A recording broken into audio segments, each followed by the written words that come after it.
Hello there folks, hope you're all keeping well. I've of course already done my video on what I think the Lions squad should be for the tour to South Africa. I am sticking to my opinion that it should be a 40-man squad, albeit Warren Gatland will most likely go for a 36-man squad. The 36-man squad I can see logic to, as it's the shortest Lions tour ever and there's no midweek games between the tests on this tour. A lot of the reasons of course understandable in the current pandemic, and of course the Lions do need to make sure that they bond as a team and be well prepared in time for the first test. However, the reason I would stick to 40 is it gives more players with an opportunity of getting into the test side, and I think they're the 40 players that I picked who deserve to go. I would maybe make a couple of changes considering Rory Sutherland's injured right now and it's not likely he's going to be fit in time for the tour. He might get himself fit in time for the middle of the tour, but if he's injured at the time Warren Gatland selects the squad, I can't see him making it, so I'd put Cian Healy in instead of him. I'd also put either Willis Halaholo or Cammy Redpath instead of Bundiaki if Manu Tuolangi's not fit, and it's not looking likely at all that Manu Tuolangi is going to be fit in time. But aside from that, I'm happy enough with the choices I've picked still. But that's just touching on that video I made. I appreciate everyone who took the time to watch it, listen to what I had to say and comment and liked. Even if you disliked, that's absolutely fine. Everyone's entitled to their opinion. So as I said, that was my video on what I think the squad should be. But in this video, we're going to talk about predictions. And this is my prediction for what the 36-man squad that Warren Gatland will select on the 6th of May will be. I predict it's going to be a squad made up of 16 backs and 20 forwards. I think it will be a squad made up of mostly Welsh and Irish players. I'm also taking into account what Warren Gatland said about picking players on form, as well as in some cases maybe picking on past reputation. So that could mean that players like Owen Farrell are pretty much nailed on to be in this squad, which I think he doesn't deserve, but there you go. So taking all that into account, here is my predictions for what the 36-man Lions squad would be. Starting with the backs. These are the 16 predicted backs going up on your screen now. I think Stuart Hogg and Liam Williams will be the two fullbacks going. Liam Williams, of course, an option on the wing as well. Hugo Keenan, I think, will be the unlucky one to miss out here. And he's been playing very well for Leinster and for Ireland this season. But I think on reputation, Liam Williams will get into the squad. I think Stuart Hogg, who has been playing brilliantly this season as well, going to Exeter, has really improved his all-round game. I think it's made him a lot more solid player, and he's fully merited his place on form. On the wings, I said that these would be my wingers I would take on the tour. I think Gatland will take the same, with likes of Keith Earls just unlucky to miss out. Johnny May, you could say, unlucky to miss out as well. I think it will be Anthony Watson, Josh Adams, Louis Rees-Zammit and Duhan van der Merwe.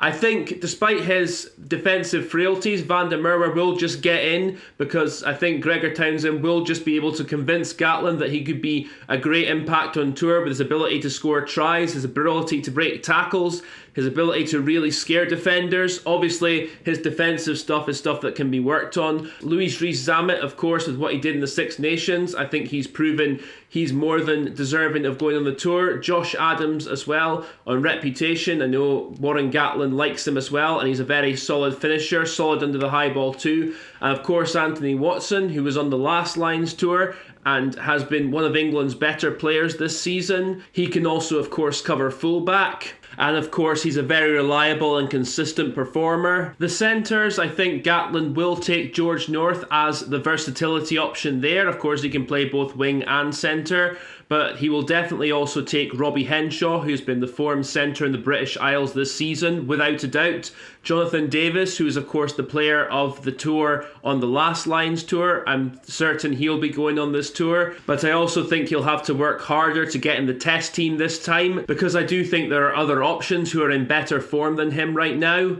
Chris Harris, I do think, will be going on this tour as well. His defensive performance against France in the Six Nations, as well as against England, of course, was absolutely brilliant. He's really coming on as being one of the best defensive centres in the Northern Hemisphere, in my opinion. And I think that'll be enough to convince Gatland to take him. Whether he'll get in the test side or not, I don't know. But I'd say he's definitely got as much chance as anybody. I understand there's some people who might think there's 3 outside centres and 1 inside centre there. Of course, Robbie Henshaw and Jonathan Davis can play both 12 and 13, but I think those are the centres that Gatland will take. At fly half, I do think Gatland will take 2 specialist 10s and 1 10 who can play 10 and 12. And unfortunately, I think that 10 who can play 10 and 12 will be Owen Farrell. I do think Johnny Sexton will be the first choice 10. I think Finn Russell will go as well. I really do. I think it'll be Finn Russell going just ahead of Dan Biggar. I just have that feeling that Gatland will see something in Finn Russell, even though he can be a bit of a maverick, of a player with an ability to change a game on its head, which is why I'm thinking it might be a case of it's Sexton starting the test and Russell coming off the bench later on. I wouldn't count that out in Gatland's thinking. But with Owen Farrell, of course, he can play 10 or 12. I can't see him being the starting 10 in the tests unless he finds top form on the tour when he plays at 10. And of course you've got to hope that Johnny Sexton holds up, considering the amount of head knocks he seems to take. But Sexton is also a brave boy and he seems to know how to turn it on at the right times and be fit at the right times. I still would have put Dan Biggar in ahead of Owen Farrell, but I think Farrell's versatility will count in his favour despite his form not being great, and reputation will play a part as well. I don't think he'll be captain at all, despite what Paul O'Connell said in our interview recently. I don't know what he was on about there, thinking Farrell should be captain on this tour, but everyone's entitled to an opinion, and those are the 10s I think will go. The scrum halves, I think the obvious choices, Connor Murray and Ben Youngs, will be on the plane. I also think Gatland will take Gareth Davis over Thomas Williams, Ali Price or John Cooney, although I stand by the opinion it should be Cooney going ahead of him. I understand Gareth Davis is a very good sniping number 9 and he's a very quick number 9 as well. He's very good on the intercept, but his passing at international level is average at best in my view, and his box kicking can also be so-so. So I'd say there should be a few scrum halves ahead of him in the pecking order, but I do think Gareth Davis will be the third choice 9 on this tour. With Connor Murray, of course, there on reputation, and he did well on the last Lions tour, and he's looked like he's starting to come pretty good again at the right time. Ben Youngs hasn't been playing in a great England team recently, but he has been decent for them, and I think he'll be there as well, and he'll obviously be wanting to make up for missing on the 2017 tour where he had to withdraw for personal reasons. So those would be the 9s, I think. On to the forwards now, another area where I think there'll be a lot of good contenders who miss out. In the props department, I do think that Mako Vunipola will go, despite the fact recently he hasn't looked as fit as he should be against Ireland and against France. Against Ireland he was substituted at half time, but against France he went off after about 50 minutes and he looked absolutely knackered when he went off. But on his day he is a quality player, and Gatland might think that he can get him fit enough and back to near his best in time for the first test. I think Wyn Jones's form in the Six Nations has justified his place. Sadly, I don't see Rory Sutherland getting on the plane because of his injury right now. It's unlikely he's going to be fit in time. And Cian Healy, whose form for Ireland has been decent, and for Leinster as well, of course, I think he will definitely be on the plane now. The tight head props, I think Kyle Sinclair on reputation will go. Tag Furlong, who is looking good again and back to near his best during the Six Nations, he'll be the starting tight head prop, I think. I also think Andrew Porter will go as well. I think that Robin McBride, having worked with him and the rest of the Leinster forwards, will be pushing his case hard. I personally think it should be Xander Fagerson just ahead of Porter, but I think given Xander Fagerson's disciplinary record sometimes, I think Warren Gatland might see that as counting against him, and Andrew Porter is a bit more reliable in that regard, even though I think Xander Fagerson is a bit better as an all-round rugby player. On to the hookers, and I think the obvious ones that will go are Luke Cowan-Dickie and Ken Owens. I think Luke Cowan-Dickie's form for both England and Exeter has been very good, and he fully merits his place in the tour. Ken Owens, of course, did very well for Wales during the Six Nations, has been going well with the Scarlets, and he also showed an ability to get better as the Six Nations went on, especially with his line-out throwing. I think Ken Owens will be the first choice hooker. I also do think that Ronan Kelleher will go as well, even though he's not the first choice hooker with Ireland. Rob Heron is, but I think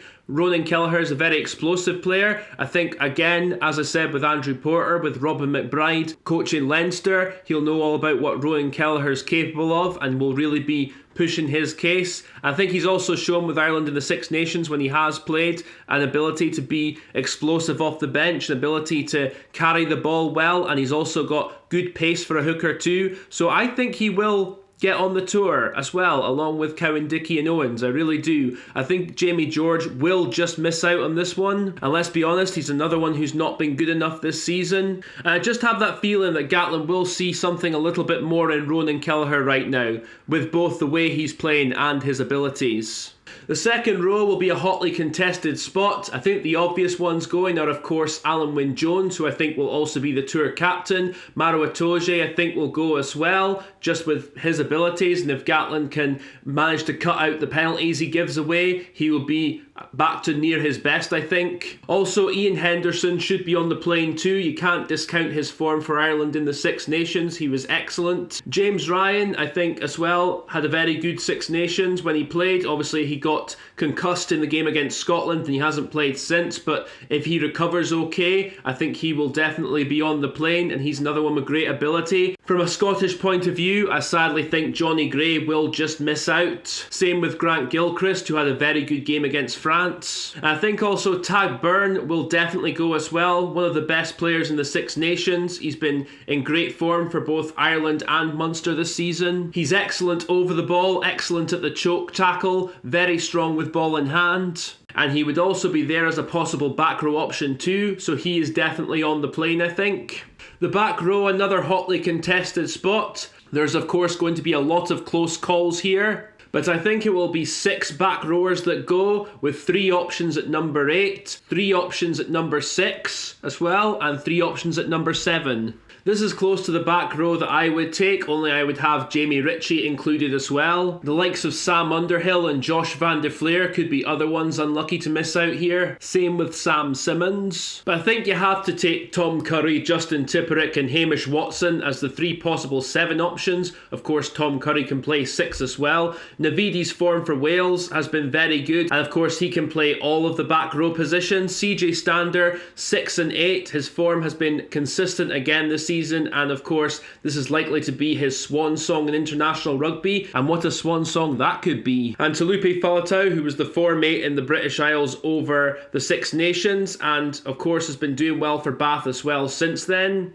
And of course he also played on the last 2 Lions tours, did very well on the last Lions tour, so that will count in his favour as well. I think he will be the test number 8, but again, form and injuries comes into it, so you never know for sure yet. So that's the squad of 36 I think Warren Gatland will pick on the 6th of May in his initial touring party, made up of 5 Scots, 8 English, 12 Welsh and 10 Irish. Of course, it's still possible the squad will be more than 36, but again, given that it's a short tour, I do expect 36 to be the number picked when the squad is announced. Although I wouldn't rule out extra inclusions on the tour. We know Warren Gatland, of course, has a bit of a reputation for that. But we'll see. As I've said in previous videos, Warren Gatland has shown he does have an ability to know how to win a Lions tour. Whether we like at times how he's gone about that is up for debate. But given his reputation, I have no doubt he'll have the Lions well prepared going into that test series. There might be 1 or 2 inclusions outside the box, but I think the squad of 36 that I've said will be the squad. I'm expecting to maybe get 1 or 2 wrong. I think every predicted squad will. But that's the fun of it, and that's why I do these videos. I appreciate everyone who watches. Like, comment, subscribe, take care of yourselves, and I'll catch you later on.